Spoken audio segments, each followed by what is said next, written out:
தமிழ் நண்பர்கள் அனைவருக்கும் வணக்கம். அக்னி சிறகு சேனல் சார்பாக இந்த வீடியோவுக்கு உங்களை அன்புடன் வரவேற்பது நான் உங்கள் கௌசி. கெட்டி மேலும் சீரியலுடைய அடுத்த எபிசோடுக்கான ப்ரோமோ என்ன அப்படின்றத பார்க்கலாம். தியா குட்டி யாருக்கும் தெரியாமல் வீட்டை விட்டு வெளியில் போயிட்டாங்க. உடனே ஜெகன், மோனிகா 2 பேரும் துளசியோட வீட்டில் போய் பிரச்சனை பண்ணுறாங்க. தியா மட்டும் கிடைக்கல, அப்புறம் இருக்குது அப்படின்னு சொல்லி மிரட்டிட்டு வந்திருக்காங்க.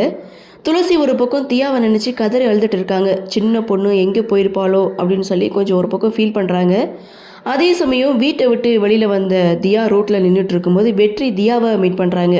உங்கள் அம்மா யார், உங்கள் அம்மாவுடைய ஃபோன் நம்பர் தெரியுமா அப்படின்னு சொல்லி கேட்க, துளசியுடைய ஃபோன் நம்பரை வெற்றிக்கிட்ட சொல்ல, வெற்றி துளசிக்கிட்ட தான் பேசுகிறோன்னு தெரியாமலே அவங்கக்கிட்ட பேசிகிட்டு இருக்காங்க. ஸோ தியாவினால் இவங்க 2 பேரும் ஒன்று சேருவாங்களா அப்படின்ற ஒரு எதிர்பார்ப்போடு இந்த ப்ரோமோவை முடிச்சிருக்காங்க. ஸோ ஆக மொத்தம் அப்கமிங் எபிசோட் அப்படின்றது செம்ம இன்ட்ரெஸ்டிங்காக இருக்கும்.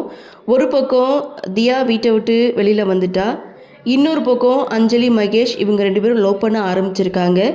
இன்னொரு பக்கம் கவின் பார்த்திங்கன்னா அஞ்சலியை மறக்க முடியாமல் ஒரு பக்கம் தனியாக போய் இருக்காரு. ஸோ என்ன நடக்கும், அஞ்சலிக்கு யார் கூட திருமணம் நடக்கும் அப்படின்ற ஒரு எதிர்பார்ப்பு பார்க்கலாம். அடுத்தடுத்து என்ன மாதிரியான சுவாரஸ்யத்தோடு கதைகளை நகர்வை கொண்டு வராங்க அப்படின்றத நாமளும் பொறுத்திருந்து பார்க்கலாம்.